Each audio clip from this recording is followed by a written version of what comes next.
Hey guys, and welcome to today's video where we are going to be talking about the recent trend of de-influencing, which has been happening on TikTok but has also shown its face on YouTube and Instagram as well.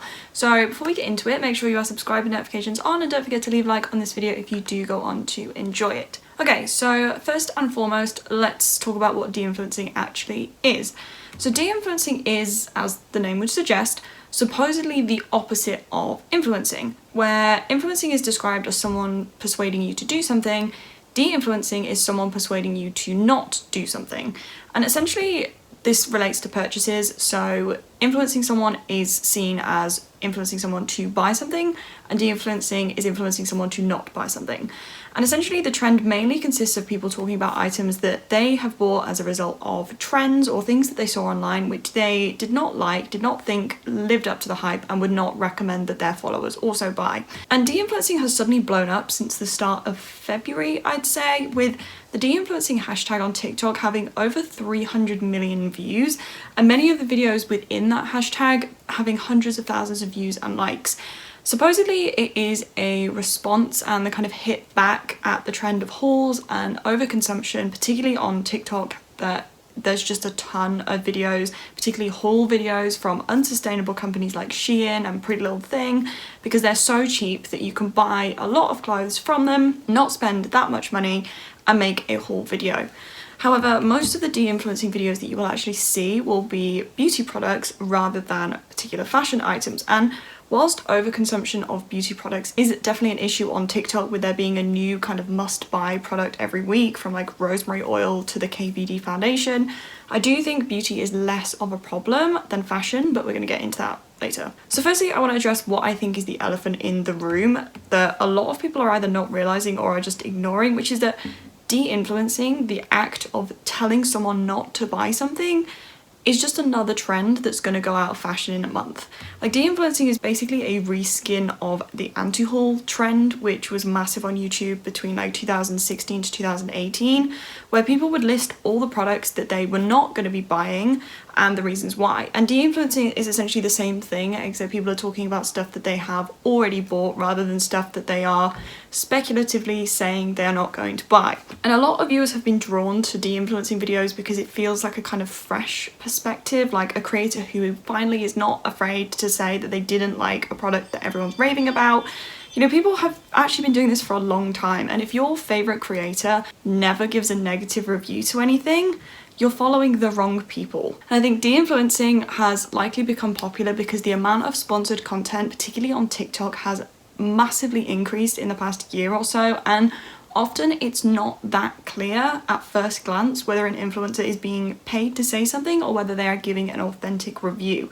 So when people started coming out and saying, no, I don't like this, or I would not recommend buying this, it felt refreshing, even though we have seen this trend before. And I think Lashgate definitely catalysed this feeling that every positive review is probably sponsored and is an ad in some way, even when the creator isn't clearly telling you that it's an ad. But I don't want to get too much into that because I have another video on that coming in the next couple of weeks. So I think more generally people are starting to experience influencer fatigue, where it feels like there are so many influencers, particularly on TikTok and Instagram, and they're all trying to sell you something, with a lot of them actually being paid to try and sell you the same things. So you're seeing a lot of ads for the same product and it gets repetitive and it feels boring. So it kind of feels like there's a lack of authentic content out there. And this is especially so on TikTok, because if you watch one sponsored review on TikTok all the way through, suddenly your For You page will be full of sponsored reviews, because TikTok's algorithm thinks that that's what you want to see, and so will show you like 10 times more of it than you were seeing before. And the whole reason why influencer marketing is worth as much as it is, with reportedly $3.6 billion worth of product being sold by influencers last year, is because an influencer telling you that they love something and that you should buy that feel much more genuine and authentic than traditional marketing and advertising, and the audience is more likely to believe that statement than one given to them directly from the brand through traditional channels like TV or out-of-home adverts like billboards. And if people never reviewed anything negatively, then this authenticity will be lost. And part of what I think is happening here is that The TikTok beauty girlies have spotted that they can get a lot of views by jumping on a trendy product early, but they can also get a lot of views by making a video about how much they hate that product once the trend has cycled through. So they kind of win-win on both sides. And in those cases, the de-influencing isn't really conferring that much benefit on the audience because the trend isn't really trendy by the time they come out and say that they don't like it. They aren't going to invest in that product anyway because the trend is done. So really these videos just give the people who didn't buy into the trend a kind of sense of satisfaction that they didn't waste their money. Seen from this perspective, de-influencing could also be said to be less effective than anti-hauls because anti-hauls, as soon as a product was revealed, people could make an anti-haul and say they're not going to buy it. So the audience would know straight away, okay, this creator is not buying this. So, you know, you can make your own decision on whether you want to buy it or not, but they're not buying it for X, Y, and Z. Whereas with these de-influencing videos, if the influencer is waiting until the trend is completely over before they say that they don't like the product, within that time, a proportion of their audience have likely already been taken in by that trend and have already bought the product. So it kind of just gives them a reassurance that they weren't the only one that hated it, but they haven't saved any money that way. That proportion of the audience who are taken in by trends and who can afford to buy a lot of these trendy products because social media tells them to, will naturally be more affluent than the general audience member. Editing me here. So I just wanted to jump in and say I made a pretty big generalization there. Instead of saying it, all of these people, I should have said is more likely to. So if you are able to buy into a lot of trends, you are more likely to be affluent or have a lot of disposable income or more disposable income than the average person, rather than every single person that does this has to have loads of money. So this trend of de-influencing, it does kind of miss the point because if you can afford to and are actively buying into every trend, you aren't the type of consumer who researches and makes a small number of considered purchases who would benefit from these de-influencing videos. De-influencing wants to tackle the problem of overconsumption due to social media, but really the people who are consuming the most as a result of what they see online are either influencers or very affluent people who can afford to buy all of these cult products, who are not likely to engage with de-influencing videos because they already own the products that have been mentioned, and even if they don't like them, it's not a huge financial hit to them. Now, this is not obviously the case for everyone, and one of the most talked about kind of de-influencing products is the Dyson Airwrap, partly because it has always been seen as this kind of ethereal, magical product that, you know, everyone needs ever since it came out, and partly because it costs so much money. So for anyone who does purchase one, it's a big financial commitment. And now for 100% disclosure, I do have a Dyson Airwrap. I got it for my 21st birthday after wanting one for quite literally like 5 years. And after trying my friend's one and realizing, you know, it does work on my hair is extremely strong. It doesn't hold curls from any curling iron apart from one that the brand doesn't even exist anymore, so I can't even buy another one. Most of the time if I use a curling iron, I curl my hair, it's curly for like 20 minutes and then it's pinned straight again. With the Airwrap, it actually stays. So I wanted to try out the Airwrap before I actually made that investment, and I am certainly not affluent enough that I could just drop £600 on a hairstyling tool on the basis of what I've seen on social media. I waited a really long time to get one because it was such a big purchase that I wanted to be sure that I did really want it and it wasn't just going to be something that like I saw it, wanted it for a while and then just forgot that it existed, and also that it was going to perform the way that I wanted and it was going to actually work on my hair.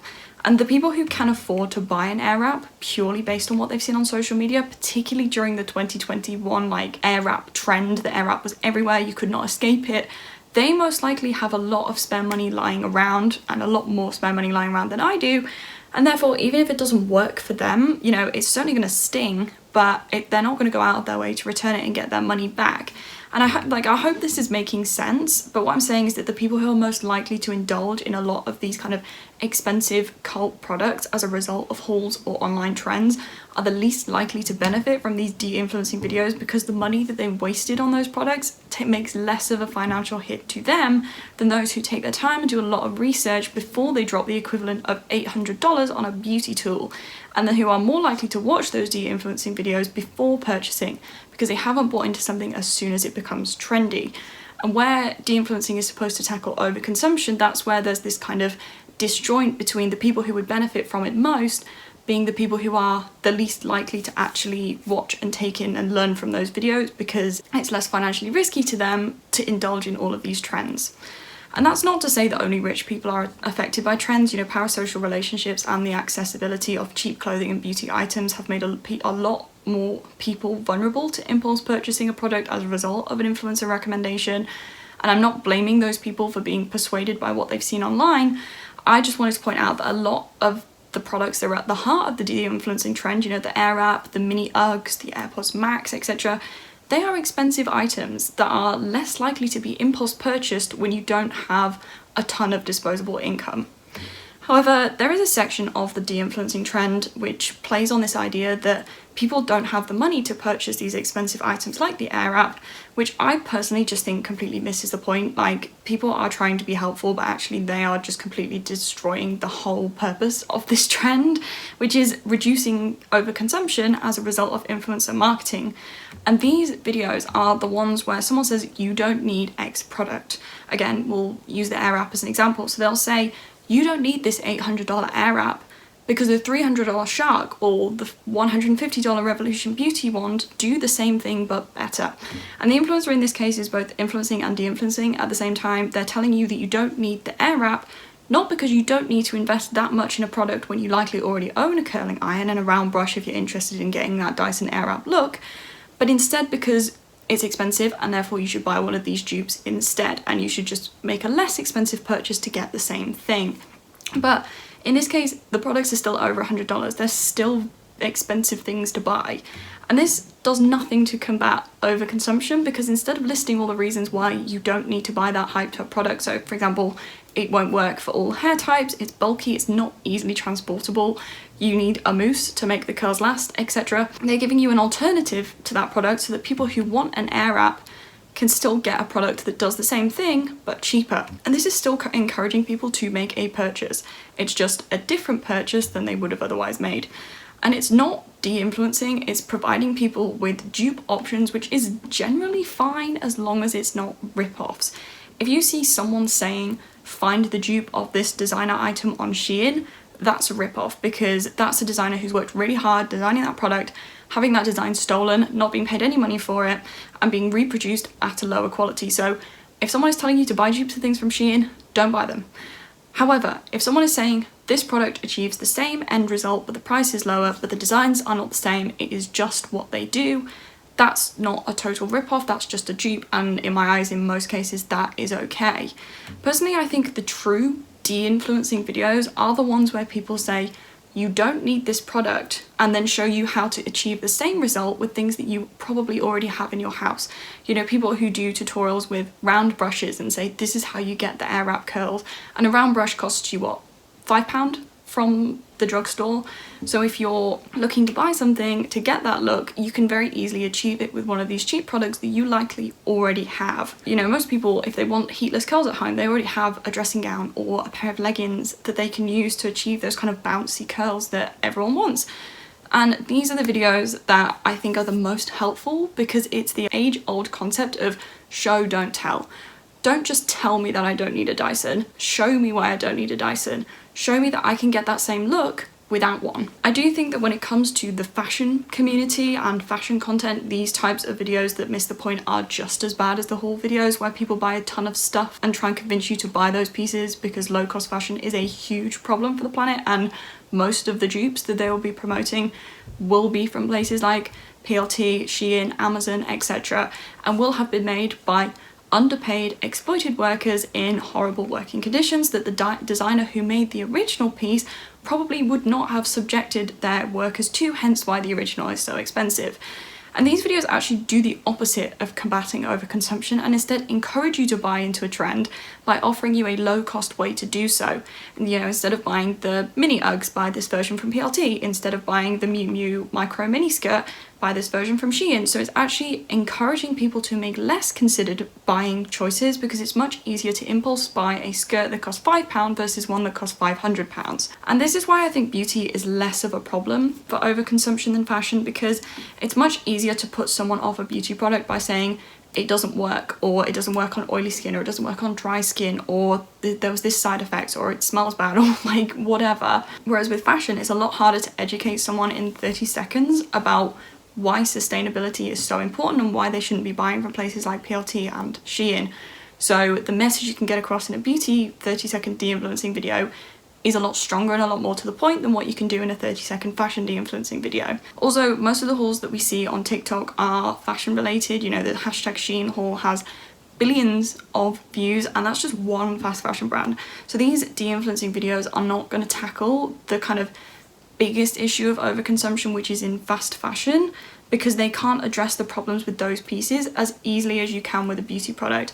And a lot of the videos on fashion under the de-influencing trend actually just feed into dupe culture, which in turn encourages consumption of fast fashion.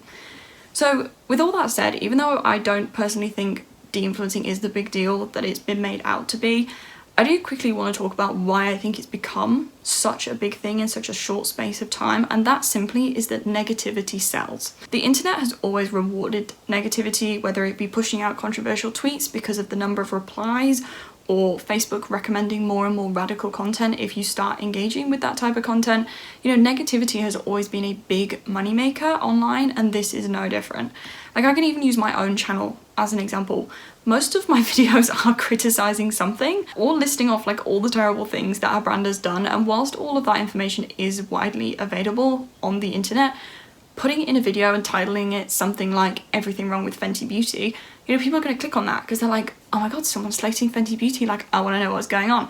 And I once made an inherently positive video, and that was my whole mindset. I was like, I want to make something positive because I am, you know, a little bit sick of just always being down in the dumps. And I made a positive video about Sophia Nygaard, and compared to my other videos, the views on that are a lot lower. Like, for example, on my Everything Wrong With videos, which I don't know if people are just, you know, searching for those videos, or whether people are just more likely to click on something when the title implies that the video is going to be critical of that brand. And when antihauls were first conceptualized by Kimberly Clark, the reason that she was making them was to give herself a reason to not buy products, e.g. she already has a similar colour story in another palette she already owns, or she doesn't agree with the values of that brand, which in turn addressed the issue of overconsumption of makeup that was happening during that time, which is something that she was very passionate about, and she wanted to help her audience become aware of their own overconsumption. However, once those first anti-haul videos started blowing up and getting views, more people jumped on that trend, and instead of anti-hauls becoming a way to address overconsumption, people used them as an excuse to talk negatively about brands and trash on new products, because being able to put a giant red cross in a thumbnail drew in more viewers who agreed with those negative statements or were curious about what someone was going to say about a very popular brand than a thumbnail without that red cross would. It became kind of a way to garner attention and stir drama around the influencer making the video, because they were kind of brave enough to talk badly about a popular product, which to the audience seemed to be commendable because of their honesty. But in reality, it was just a way for that person to draw in more attention to themselves, because talking negatively about something popular would entice more people to watch a video. And that's not to say that those opinions weren't genuine. I think in most cases they probably were, but the negativity was definitely amped up for the purpose of making more entertaining content. And I do think this is a massive reason why Jeffree Star in particular got to the place that he did in the beauty community. People always praised him for being brutally honest, but I actually think they liked the fact that he was brutal, not the fact that he was honest. His reviews would not be, I don't like this product. It would be, this is the worst thing I've ever tried, and I am genuinely offended that a brand would put something so horrendously awful on a shelf where I might walk past it. Like, he bigged all of the negativity up as much as he possibly could, and people ate it up. Even now, people are eating it up. You know, he makes a review on TikTok like shitting on a brand, and people are all over it. And it's like, this man has been cancelled for paying hush money to people who accused him of sexual assault, and you are willing to let him back in because you love the negativity that he brings to his videos. A lot of people have kind of bought into him because on the surface it seemed like refreshing to have someone giving negative opinions, but really it was never necessary for him to rip those products and brands to shreds the way that he did in order to share that he did not like them. He chose to do that because his audience loved the drama that came with it. And it almost felt like exciting that someone was breaking that taboo, which a makeup review should not feel like that. It should just feel like someone reviewing makeup and giving their opinion. But with Jeffree, it was like, you know, a circus show. There was always so much drama surrounding what he was doing purely as a result of him being so overly critical where he did not need to be. But people loved that because negativity sells.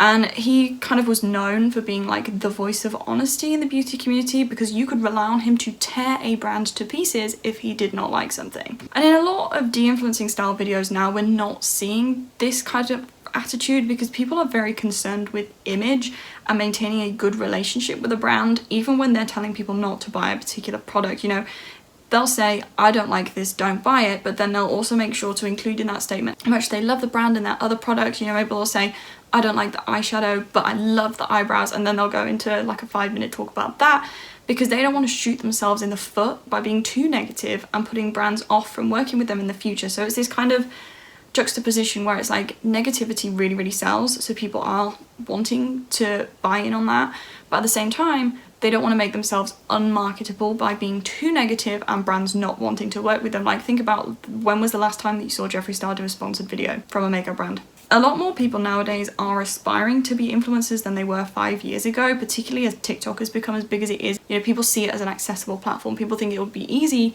to build up a following on TikTok, and I think everyone in the beauty and fashion space is very careful about what they say online, because they don't want to make themselves unmarketable. So when something like de-influencing becomes trendy, people lavish in it because it almost feels refreshing, because it's like a break from the people who want to become influencers who are so overly positive about every single brand, so that it's not going to come back and bite them in the future, even though it really is just another step in the video trend cycle that we've seen before and we will no doubt see again. And some of the best de-influencing videos have come from creators who actually genuinely don't care about influencer status, and who you wouldn't necessarily think of as making de-influencing content. Like, Drew Gooden comes to mind for this, because he's made a number of videos where he's bought things that look like a scam and reviewed it, so that then his followers are not enticed by the same scams. And his videos are obviously made purely for comedic purposes. He's not trying to de-influence you from doing anything or influence you to do anything, but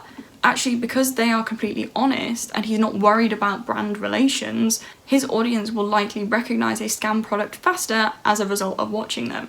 And the hashtag de-influencing has also been flooded with people making like satire videos of de-influencers, saying things like, don't buy this shampoo because it made my hair too shiny, or don't buy this dress because it fits too perfectly, which again completely misses the point of the trend and reduces the effect that the actually useful videos can have, because it's making fun of people who are actively trying to raise awareness about overconsumption. Like, if you like your dress, then that's great, but please consider which conversations that opinion is relevant to, because this, I don't think, is one of them. And that sounds harsh, but I think a number of aspiring influencers, particularly fashion influencers on TikTok, are trying so hard to get their videos seen, which, you know, you're on your grind, I respect it. But when they see a trend like this, even when they have nothing useful to add to the trend, they want to participate in it because they want their videos to be seen. And sometimes I think this is the kind of situation where knowing when not to speak is just as effective as knowing when to speak. Like, if you're telling us that you love your Zara dress, it does nothing to address overconsumption. So please take that opinion and make it part of a different conversation, not part of this one. And my kind of final thing that I want to address in this video is to look briefly at how, as viewers and audience members, we can avoid being sucked into influencer marketing and ending up buying way more than we need, or buying something simply because everyone else is buying it, because that is what is at the heart of influencing and de-influencing. And it's easy to get FOMO when it feels like everyone online is so trendy because of what they're wearing or what products they're using, but in reality, they probably didn't need those products either. So they are rinsing them for content while they're trendy, and actually in a month's time, they will be forgotten about and it'll sit in the corner of their house gathering dust for however long it takes for them to throw it away. And also, most people that you know in real life will not be buying all of these products because they are not influencers, and therefore there's no need for them to buy them. Like, influencers' entire job is to consume and influence people to also consume. So recognizing that, you know, as a non-influencer, you don't need to do that. It's not your job. You don't need all of this stuff. Most people that you know in real life will not be buying all of this stuff because they don't need it either. That's like a really effective way to stop yourself from buying things just because the people that you're seeing online are buying them. Like, you might see everyone on TikTok buying a particular dress from Zara because it fits nicely and it's a reasonable price. But how many people have you actually seen wearing it? You know, how many occasions would you be able to wear it if you bought it? Most people don't buy an entirely new wardrobe every season. people who are posting every single day on Instagram might do because it's their job to have different outfits. But for the non-influencers among us, we don't need that, and most people do not even have enough space in their wardrobe for that. And it's easy to be sucked into the kind of idealization and romanticization of beauty and fashion because of how it's presented by influencers on TikTok. But realistically, most of us aren't doing photo shoots so we can post on Instagram every day. We aren't going to fancy dinners purely to take aesthetic photos or exclusive events to meet other influencers, and therefore we don't need a wardrobe full of 100 dresses and top of the range styling tools, because the occasions where we could use them or wear them are far less than the occasions where influencers could use them or wear them. It's like if you aren't a collector of trainers, you don't need 50 pairs of trainers. If you aren't a makeup reviewer, you don't need 50 different blushes. It's easy to see the new makeup trend or the new in-demand shoe and feel like you need to buy it to fit in or be cool or whatever, but you really don't, you know.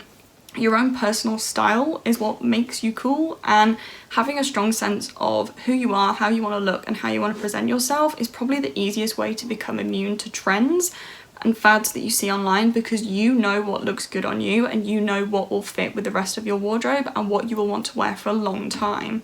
And that's not to say that if you're easily influenced you don't have a strong sense of like self or personal style. You know, things like ADHD can contribute to being easily influenced and impulse buying, and some people are just naturally more susceptible to it than others. But I do think that that for me has helped me stay away from buying something just because it's trendy, because I'm thinking about, okay, how's it going to look on me, where am I going to wear it, how long am I going to want to wear it for? And I think what it boils down to is that being influenced or de-influenced is really an internal thing. If you want to prevent yourself being easily influenced to buy things that you see online, then set boundaries and have a clear vision of what you want. If each month you have either a spend limit or a limit on the number of items you buy, or a minimum time that you have to want something for before you buy it, you'll start thinking a lot more carefully about which products you are spending your money on and whether you really want something or whether it's just an impulse that will pass. And if you really needed something, you wouldn't need someone else to tell you that you needed it. Okay, so my final thoughts on de-influencing is the idea, the purpose is there, the heart of the trend is in the right place, but unfortunately a lot of people who have participated in the trend have not really researched what it's about, and therefore they haven't really understood the assignment and have ended up transforming de-influencing into something else that doesn't really address the core issue of consumerism. And I do really like the videos that show you don't need something because here's how you can DIY it at home. I think those are really helpful, and I would recommend that if there is a beauty or a hair look that you want and you feel like you need a specific product to achieve it, have a poke around on TikTok and see if you can find any of these types of videos before you decide you're going to invest in that product. De-influencing overall, you know, is just another trend cycle. By May, no one is going to care about de-influencing. No one's even going to remember that it happened because a new type of video will be trendy. But I do think there's positives to take from this. So for example, if you're planning to make a purchase already, it can feed into that decision if there are a lot of honest reviews about that product of people saying, don't buy it, it's not worth it. But there are also definitely negatives where it's very much just become another trend and people don't really care about the core messaging behind it. Overconsumption, especially in fashion, is a huge problem. So please, instead of trying to find designer dupes, just take some time to think about your purchases before you make them. You know, not everyone needs to buy designer, and there will be lower cost alternatives, but think about, am I going to wear this for a long time? So if you buy, for example, a winter jacket, are you going to wear that winter jacket next year? Because if you're not, it's probably not worth buying it now. And I promise that taking time to think about your purchases will have so much more effect on your buying habits and will mean that you are only buying what you truly want and need and what you will wear over and over, rather than what you will think about for a month and then forget about, than a video of someone saying that they didn't like something online will. I think if we get back to the root of de-influencing, this trend could be really impactful and positive, but I just feel like it's kind of reached its peak now. So the number of videos that we see about it are just going to kind of gradually decline over the next couple of months, which is a shame because I don't really think it ever gave what it could have given. Like, it never really reached its full potential of spreading the message about overconsumption and sustainability. But that is all I have to say about de-influencing. I would be really interested to hear if any of you have had any kind of personal experience with being swayed to either buy or not buy something as a result of social media, and whether you regretted that purchase afterwards, because obviously people have different experiences with brands and products, so maybe these trendy products have done wonders for you and you love them. I don't know. But if you did enjoy the video, then be sure to leave a like, leave a comment with any thoughts you might have, and subscribe to see more videos like this. I will hopefully see you guys at my next one.